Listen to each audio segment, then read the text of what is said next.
बंगाल क्या ममता बनर्जी की जागीर है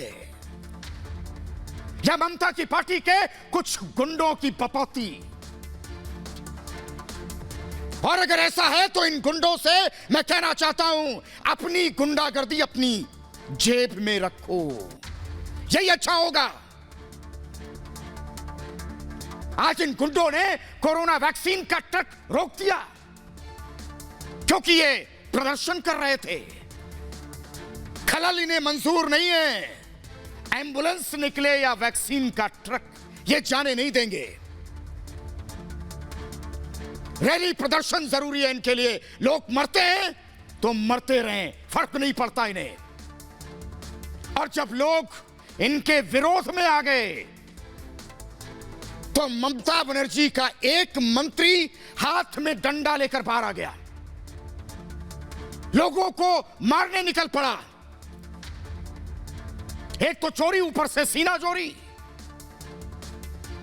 अब एक मंत्री डंडा लेकर लोगों को मारने निकलेगा।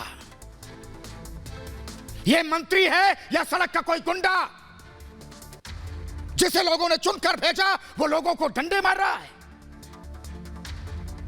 मैं तो कहता हूं कि लोगों को इस मंत्री से डंडा जरूर छीनना चाहिए था और लोगों को इसे बताना चाहिए कि बस कुछ दिन इंतजार करो। जब बंगाल की जनता अधिकार का डंडा चलाएगी तो पतली गली भी नहीं मिलेगी। कार्यकर्ता तो कार्यकर्ता, मंत्री भी गुंडागर्दी पर उतारू। और मैं हैरान हूं कि बंगाल में कोई सरकार चल रही है या गुंडों का कोई गैंग है। और कोरोना वैक्सीन इनका क्या बिगाड़ा था? क्या ये लोगों तक वैक्सीन नहीं पहुंचने देना चाहते हैं? या केंद्र से अदावत इतनी ज्यादा है कि अपने ही लोगों के दुश्मन बन गए?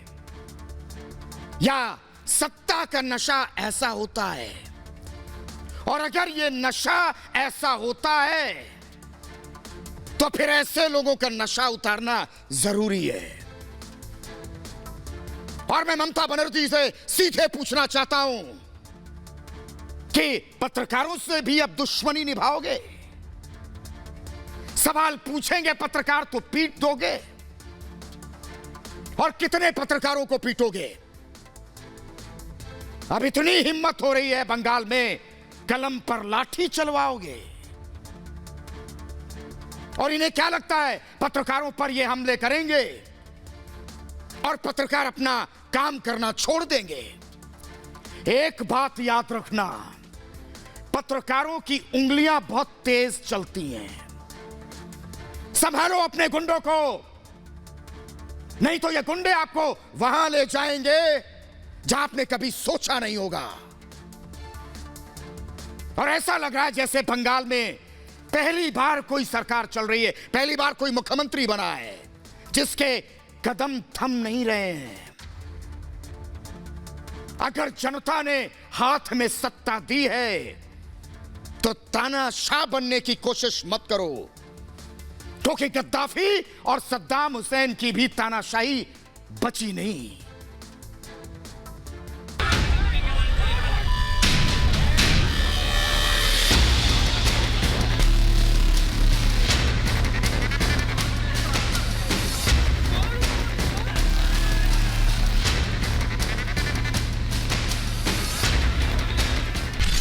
कोरोना से जंग में टीएमसी बनी रोड़ा।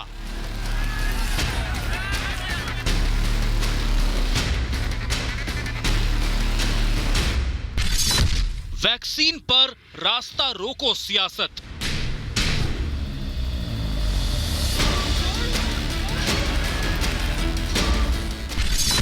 ममता की तुष्टीकरण वाली राजनीति।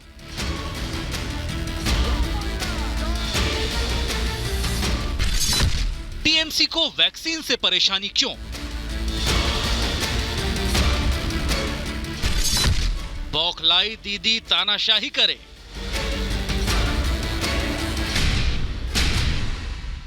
ये उनके कैरेक्टर में, उनके डीएनए में है तानाशाह। इसलिए यहाँ की लोगों का बहुत डर है और चुनाव में वोट से हरा भी दे ममता बनर्जी को तो सत्ता नहीं छोड़ेगी। पश्चिम बंगाल में ममता सरकार तानाशाही की सारी हदें पार कर रही है। ममता दीदी और उनकी पार्टी जानबूझकर ऐसी कारस्तानियां कर रही हैं जिससे कि गलत तरीके से ही सही मगर टीएमसी खबरों में बनी रहे। ममता दीदी, उनके नेता और उनकी पार्टी कोई भी मौका खबरों में बने रहने का नहीं छोड़ते। ममता दीदी बंगाल में बीजेपी के प्रहार से इस कदर बौखलाई हैं कि उन्हें सूझ ही नहीं रहा कि आखिर करें तो करें क्या। जब देश कोरोना जैसी खतरनाक बीमारी से जूझ रहा है, देश की जनता इस समय कोरोना से बचाने वाली वैक्सीन के इंतजार में है, लेकिन ममता दीदी और उनकी पार्टी को उसी कोरोना वैक्सीन से ही परेशानी है। पश्चिम बंगाल के बर्धमान में कोरोना की वैक्सीन के ट्रक को रोक दिया गया, यानी कि जिस ट्रक में लोगों की जान बचाने वाली वैक्सीन थी वो ट्रक रोक दी गई। इसकी वजह यह बताई गई कि टीएमसी की रैली है और रैली की वजह से ट्रक को रोक दिया गया। यानी ममता दीदी और उनकी पार्टी के लिए लोगों की जान से अधिक जरूरी पार्टी की रैली थी। रैली कैसे नहीं जरूरी होती, आखिर चुनाव जो आने वाले हैं। तृणमूल कांग्रेस की इस हरकत से ये बात साफ हो गई है कि ममता दीदी और उनकी पार्टी को कुर्सी और सत्ता के अलावा कुछ भी नहीं दिखता। एकमात्र जोड़ने का काम भाजपा करता है। कांग्रेस का, सीपीएम का, टीएमसी का सारा लीडर बीजेपी में जोड़ रहे हैं। तो हम तोड़ कहाँ रहे हैं, विभाजन कहाँ रहे हैं, सब तो जोड़ रहे हैं हम। और ममता बनर्जी के खिलाफ मैं यही बात उठाया था कि डोनाल्ड ट्रंप जैसा व्यवहार उनका है। शायद हार जाए चुनाव में लेकिन नवान्न नहीं छोड़ेंगे, क्योंकि इसके पहले उन्होंने विधानसभा पर तोड़फोड़ की थी और 14 लाख रुपया जुर्माना भी भरा था। ये उनकी कैरेक्टर में, उनके डीएनए में है तानाशाह। इसलिए यहाँ की लोगों का बहुत डर है और चुनाव में वोट से हरा भी दे ममता बनर्जी को तो सत्ता नहीं छोड़ेगी। ममता दीदी और उनके कार्यकर्ताओं का मन कितना बढ़ चुका है, इस बात का पता ममता बनर्जी की एक रैली की तस्वीरों से लगाया जा सकता है। ममता बनर्जी की रैली में टीएमसी कार्यकर्ताओं ने मीडिया कर्मियों को ही निशाना बना लिया। घटना पश्चिम बंगाल के नादिया में राना घाट की है। ममता दीदी की मौजूदगी में उनकी आंखों के सामने टीएमसी कार्यकर्ताओं ने पत्रकारों के साथ बदसलूकी, धक्का मुक्की और मारपीट तक की। कार्यकर्ताओं का गुस्सा केवल इस बात पर फूट पड़ा कि पत्रकारों का रैली में पहुंचे लोगों से बातचीत करना उन्हें नागवार गुजरा। बीजेपी ने भी ममता बनर्जी और उनके कार्यकर्ताओं की इस हरकत पर कड़ी आपत्ति जताई। इस प्रकार की स्थिति पश्चिम बंगाल में है वो चिंताजनक है। यह अति दुर्भाग्यपूर्ण है कि एक वहां मीडिया के कर्मी, रिपोर्टर ममता जी की रैली में जब वहां प्रदर्शनकारियों से प्रश्न पूछने जा रहा है तो वहां मारपीट हो रही है। इस प्रकार के बर्ताव जो टीएमसी के समर्थक और पार्टी वर्कर कर रहे हैं, क्या ये उचित है? पश्चिम बंगाल एक वाकई चिंताजनक स्थिति है जहां पर लगता है गुंडा राज चल रहा है और वहां की जनता ने अब मन बना लिया है कि इस सरकार को बदलना है। ममता बनर्जी की पार्टी में भ्रष्टाचार ने भी पैठ बना ली है। टीएमसी के पूर्व सांसद केडी सिंह को मनी लॉन्ड्रिंग केस में ईडी ने गिरफ्तार कर लिया है और 16 जनवरी तक केडी सिंह को ईडी की कस्टडी में भेज दिया गया है। बदले की राजनीति से भी टीएमसी बाज नहीं आ रही है। ममता का साथ छोड़कर जा चुके शुभेंदु अधिकारी के पिता को तृणमूल कांग्रेस ने डिस्ट्रिक्ट चेयरपर्सन के पद से हटा दिया है। ममता बनर्जी और उनकी पार्टी को बीजेपी से इतना डर सता रहा है कि वो बौखलाहट में कोई भी कदम उठा रही हैं। ममता बनर्जी को कभी श्री राम के नारे से तकलीफ होती है, कभी नड्डा के वहां पहुंचने से, और अब तो उन्हें वैक्सीन से ही परेशानी होने लगी है। लेकिन ममता बनर्जी को यह नहीं भूलना चाहिए कि जनता सब देख रही है और जल्द ही करारा जवाब देगी। Bureau report, Republic Bharat. हजरत हजरत हजरत, ये बंगाल है ममता बनर्जी का, जो ताकत के निरंकुश दम में गले तक डूबी है। यहां कोई सुरक्षित नहीं है, ना आम इंसान, न राजनीतिक विरोधी, न पत्रकार। और ममता दीदी को हकीकत का आईना देखने से बहुत चिढ़ है। बर्दाश्त नहीं होता कि कोई उनके शासन को लेकर सवाल खड़ा कर दे या कोई उनकी कमियां गिना दे। और अगर किसी ने गुस्ताखी कर भी दी तो है ना, बहुत सारे तरीके निपटा दिया जाता है उसे। सच बोलने पर उससे जीने का हक छीन लिया जाता है। मतलब दीदी के राज में हर कोई बेलगाम। ममता बनर्जी के तानाशाही रवैये ने पूरे राज्य को अराजकता के संक्रमण में धकेल दिया है। और हालात तो इतने खराब है कि टीएमसी के कार्यकर्ताओं की करतूत की वजह से हर रोज बंगाल सुर्खियों में बन रहा है। सत्ता के अहंकार में चूर दीदी को जब भी कोई हकीकत का आईना दिखाने लगता है तो उसे अपने राजनीतिक सत्ता के लिए खतरा मान लेती हैं। अपनी शान में गुस्ताखी। उनके गुंडे यानी टीएमसी के कार्यकर्ता मरने मारने पर उतारू जाते हैं और इन कार्यकर्ताओं के बीच एक होड़ शुरू हो जाती है। कौन सबसे पहले हमला करेगा या कौन कितनी जल्दी नियम कानूनों का गला घोटेगा।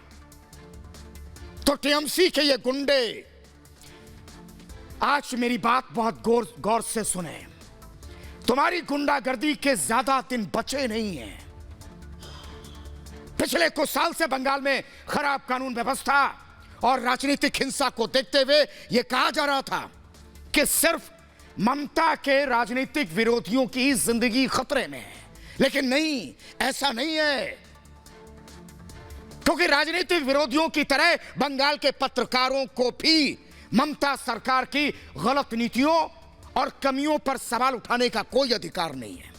और अगर किसी ने भी 10 साल से चल रही सरकार को कटघरे में खड़ा करने की कोशिश की तो दीदी सवाल खड़ा करने वाले को अपने लिए व्यक्तिगत और निजी चुनौती मान लेती हैं कि इसकी हिम्मत हुई कैसे हमसे सवाल पूछने की। और मैंने ही बात बात पर ममता बनर्जी को कई बार सुना कि देश में लोकतंत्र खतरे में है। लेकिन फिर मैं दीदी से पूछना चाहता हूं, बंगाल में क्या लोकतंत्र फल फूल रहा है?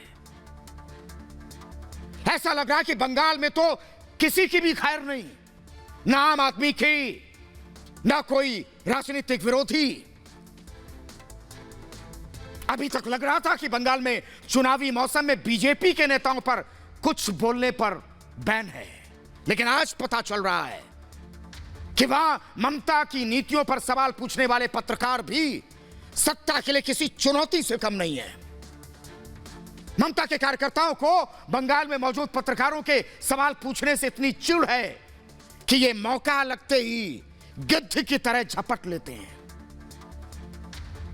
और कभी कभी मुझे लगता है कि जैसे बंगाल में आपातकाल लागू हो, वहां भी प्रेस की स्वतंत्रता पर खतरा है। चुनाव के दौरान जनभावना की टोह लेने वाले पत्रकारों पर सेंसरशिप लागू है। और मुझे कोई दिक्कत नहीं कहने में कि बंगाल में लोकतंत्र, मानवाधिकार मूल्यों और मीडिया की स्वतंत्रता तीनों खतरे में है।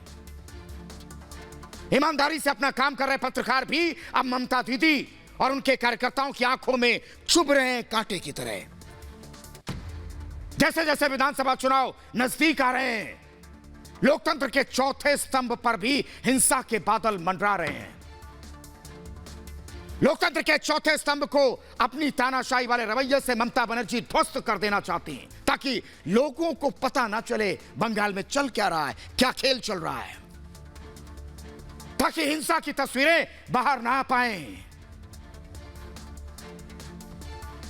लेकिन मैं ममता बनर्जी से कहना चाहता हूं, सच छुपता नहीं है। और मैं बहुत दावे से कह रहा हूं, बंगाल के ही पत्रकारों की कलम से बंगाल की सच्चाई बाहर आएगी।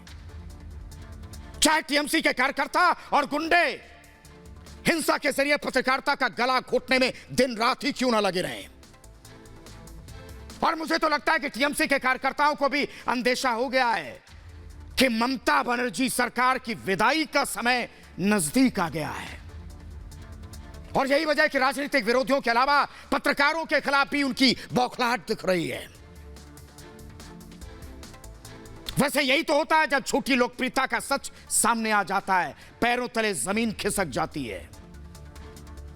यही हाल टीएमसी के कार्यकर्ताओं का है, जो हार की बौखलाहट में अब राजनीतिक विरोधियों और पत्रकारों में फर्क नहीं कर पा रहे हैं। बंगाल के नदिया जिले के राणाघाट में टीएमसी की रैली में एक पत्रकार की मौजूदगी टीएमसी के कार्यकर्ताओं को अखर गई। टीएमसी कार्यकर्ताओं को पत्रकारिता का धर्म और ममता शासन के खिलाफ अधर्म की तरह दिखने लगा, जबकि उस पत्रकार की गुस्ताखी सिर्फ इतनी थी कि टीएमसी से जुड़ी उस चुनावी सभा को वो कवर करने चला गया।